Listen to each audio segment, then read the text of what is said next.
तो अगले एपिसोड में दिखाया जाता है। यहाँ पर हम एक के घर से बाहर रानी निकल रही होती है, उसके हाथ में वही हांडी होती है जिसके अंदर खीर होती है और वो उसको लेकर बाहर आ जाती है और धीरे धीरे वो चलकर उसी ऑटो वाले के पास पहुंच जाती है जिसके बारे में उसने सपना देखा था और उसके पास जाकर कहती है, ये लो जी भर के खा लो खीर, और उसके हाथ में वो खीर का कटोरा थमाकर चली जाती है और पीछे मुड़कर वो इटलाते हुए आगे घर की तरफ प्रस्थान करती है और वो चली जाती है। यहाँ पर पप्पू जो कि खीर को सूंघता है और उसके मुंह में पानी आ जाता है और वो तुरंत उस खीर को खा जाता है और वो हाथ से ही उस खीर के स्वाद को चख के मजा आ जाता है। और यहाँ हम देखते हैं कि रानी अपने बेड पर अकेले बैठी हुई है और कहीं जाने के लिए तैयारी कर रही है। वहीं पर अचानक पप्पू भी पहुंच जाता है और उसके हाथ में खीर का कटोरदान होता है और वो कहती है, तुम यहाँ पर कैसे? अरे हाँ, वो ये खीर तुम मुझे अपने हाथों से नहीं खिलाएगा क्या? लीजिए ना, खिलाइए ना, काहे शर्मा रही हैं? अरे सबको खिलाती हैं तो हमें भी खिला दीजिए। तभी वो उसकी पप्पू की तरफ देखती है और उसको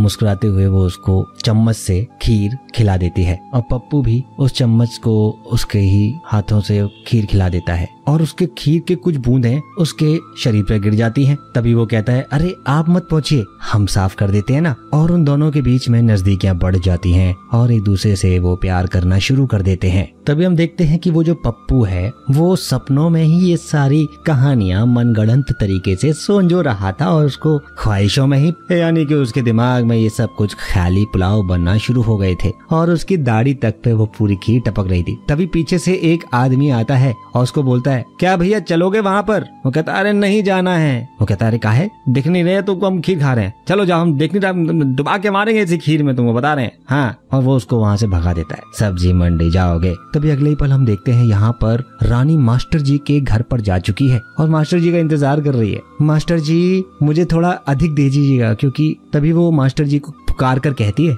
मास्टर जी गंगा जल अधिक दे दीजिएगा और हांडी मत दीजिएगा, हम कुम्हार से खरीद लेंगे, बार बार आपसे मांगना अच्छा नहीं लग रहा है। तभी वो कहता है, अरे इस जल की एक बूंद भी ना अगर तुम खीर में डालोगी तो वो शुद्ध हो जाएगी। वो कहती है, अच्छा तो ठीक है। और वो कहता है, और ये लो हांडी भी ले जाओ। ठीक है, धन्यवाद मास्टर जी। और वो वहाँ से अपना बैग उठाती है, जाने को होती है। तभी वो मास्टर कहता है, अच्छा ये बताओ तुम्हें ये सुविचार आखिर आते कहाँ से हैं? तभी वो कहती है, अरे क्या बताएं मास्टर जी, हमने एक किताब खरीदी है मन चली रात रानी के साथ, हम जब भी उसे पढ़ते हैं हमें ऐसे ऐसे सपने आने लग जाते हैं, तो फिर एक काम क्यों नहीं करती, उस किताब को नष्ट क्यों नहीं कर देती हो? ना रहेगा बांस और ना बजेगी बांसुरी।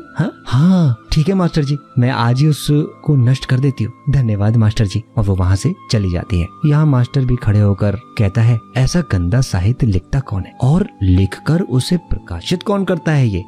और वो वहाँ से अंदर चला जाता है। यहाँ पर रानी आकर अपने बिस्तर पर बैठती है और कुछ सोच रही होती है और वो थोड़ा सा घबरा सी जाती है, लेकिन वो घबराती उससे पहले ही वो सोचती कि मैं इसको फाड़ूं या क्या करूं। वो तकिए के नीचे रखी हुई उस बुक को उठाती है और फाड़ने की कोशिश करती है, लेकिन वो फाड़ती नहीं है। वो उसके सबसे पहले पृष्ठ को हाथ लगाकर उसको महसूस करना दोबारा से शुरू कर देती है, लेकिन फिर से वो फाड़ने की कोशिश करती है, लेकिन वो फाड़ नहीं पाती। फिर वो उसका अंदर खोलती है और उसका हर एक पन्ने को फाड़ने की कोशिश करना शुरू कर देती है और उसका एक एक पन्ना वो फाड़ देती है और उसको नीचे जमीन पर फेंक देती है। और उसको देखते हुए फिर वो वहाँ पर बिस्तर पर अपने आप को सुला लेती है और डर के मारे तकिए को पकड़कर कसकर सो जाती है। तभी हम देखते हैं कि वो थोड़ा सा बेचैन है। वो दोबारा उठती है और फुटे हुए पन्नों को उठाती है, उसको जोड़ती है, बिस्तर पर रखती है, एक एक पन्ने को जोड़कर वो दोबारा से पढ़ना शुरू कर देती है। और इस बार वो क्या महसूस करती है कि वो इस बार ये देखती है कि यहाँ पर एक मनुष्य आ गया है जो कोई और नहीं बल्कि वो मास्टर जी है और उन दोनों के बीच में प्यार हो रहा है। अगले दिन हम सुबह देखते हैं कि यहाँ पर कुछ लोग ढोल नगाड़े बजाते हुए जा रहे होते हैं और नाच रहे होते हैं और कुछ लोग हैं जहाँ पर लड़कियां हैं, लड़के हैं, बच्चे हैं और एक आदमी की गोद में एक बच्चा होता है, पास से गुजर रहे होते हैं। वहीं सामने से